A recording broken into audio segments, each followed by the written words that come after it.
ఋషికేశ్లో మనకు కనిపించే ఈ వంతెన కింద పిల్లర్లు ఏముండవు, మొత్తం తెగ మీదే ఉంటుంది. దీనిని భగవంతుడు రామచంద్రమూర్తి పేరున రామజోల అంటారు. అంటే జోల అంటే వంతెన వీళ్ళ పరిభాషలో. ఇలా ఉంటుంది. ఆ జోల వంతెన మీద నుంచి అవతల వైపుకి వెళ్తే రకరకాల గుళ్ళు ఉంటాయి, టెంపుల్స్, భగవాను గీతా మందిర్ వగైరా చాలా ఉంటాయి అన్నమాట. ఇలా అలాగే అక్కడ దూరంగా కనిపిస్తుంది కొండ మీద, అది ఒక కోవిల, అది చాలా బాగుంటుంది. అలాగే ఇందులో బోటులు విహరిస్తున్నారు చూడండి, వచ్చిన యాత్రికులు బోటులు విహరిస్తున్నారు. అలాగే ఆ చివర కనిపిస్తుంది ఒకటి, దానిని జానకి జోల అంటారు. అమ్మవారి పేరు జానకమ్మ పేరు పెట్టారు.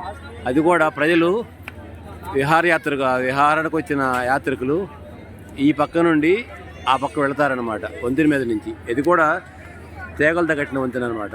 చాలా బాగుంటుంది, ఇలా విహరిస్తారనమాట.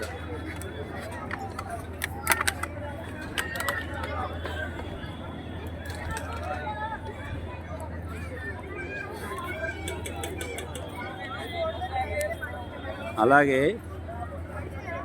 రాఫ్టింగ్ అంటే పడవలో పై భాగం నుండి ఎగువ భాగం నుండి ఒక 2-3 కిలోమీటర్ల నుంచి గంగానదిలో విహరిస్తుంటారు. అట్లా 10 మంది అలా తీసుకుంటారు, పడవ అద్దెకి తీసుకుని అలా విహరిస్తుంటారు. అది మాత్రం చాలా విశేషంగా ఉంటుంది, చాలా థ్రిల్లింగ్గా ఉంటుంది. అలా వస్తుంటారు చూడండి, అలా వస్తుంది చూడండి పడవలు, దూరంగా చూడండి, చాలా చాలా బాగుంటుంది, విశేషంగా ఉంటుంది. అలా ఋషికేశ్ నుంచి బద్రీనాథ్ వెళ్ళే మార్గంలో ఒక 10 కిలోమీటర్ల ముందుకు వెళ్ళి అక్కడి నుంచి పడవలు ఎక్కుతారనమాట. అట్లా అంత ఎక్కువ టీనేజర్స్ ఉంటారు, లైఫ్ జాకెట్స్ కట్టుకుని వస్తుంటారు. చాలా బాగుంటుంది అనమాట.